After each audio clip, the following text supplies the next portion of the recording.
Tackling society's major challenges is what's truly at the heart of volunteerism.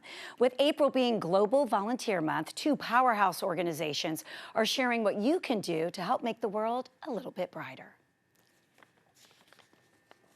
Natalie, Nikki, thank you both so much for being with us today. Natalie, I want to start with you because Points of Light is recognizing Global Volunteer Month throughout the whole month of April. For anyone not familiar with this initiative, tell us all about it.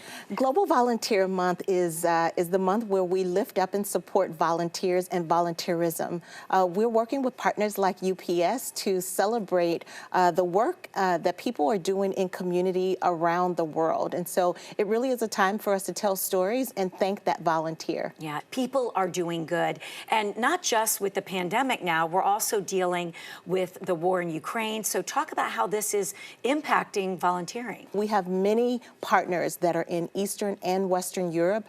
They are on the ground really helping to provide humanitarian services to the many people who are displaced. And so this is a month and a time where we say thank you to them as well. Yes, and Nikki, I want to turn to you now. Many people, of course, think of UPS as a delivery company, but you are delivering more than just packages. You're delivering help to communities in need. Talk about this commitment. So to date, we've delivered more than 1 billion vaccines to more than 110 countries. That's amazing. And we've done it with 99% on-time performance. The UPS Foundation has also prioritized vaccine equity, and we've underwritten the delivery of more than 33 million doses in underserved countries and marginalized areas across 5 continents.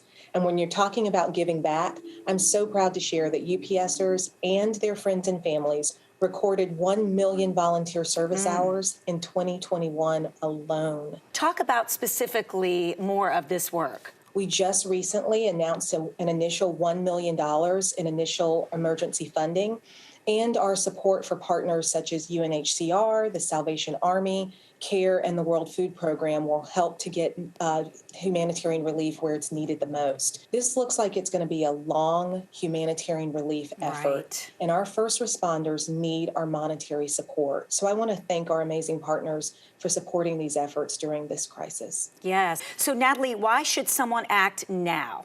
As Nikki said, unrestricted cash donations is what's really needed right now, but there are things that you can do in your community as well. There's always an opportunity for you to support food insecurity, making wellness calls. You can always clean up a park or work with students as well, and some tutorial services are good ways to volunteer. Thank you so much, both of you. I appreciate your time, and thank you for making us more aware of the ways that we can get involved in Global Volunteer Month. We so appreciate it. Thank you, Christine. Thank you so much.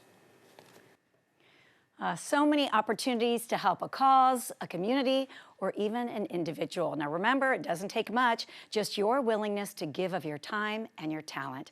And of course, we'd like to thank Points of Light and the UPS Foundation for sponsoring that segment.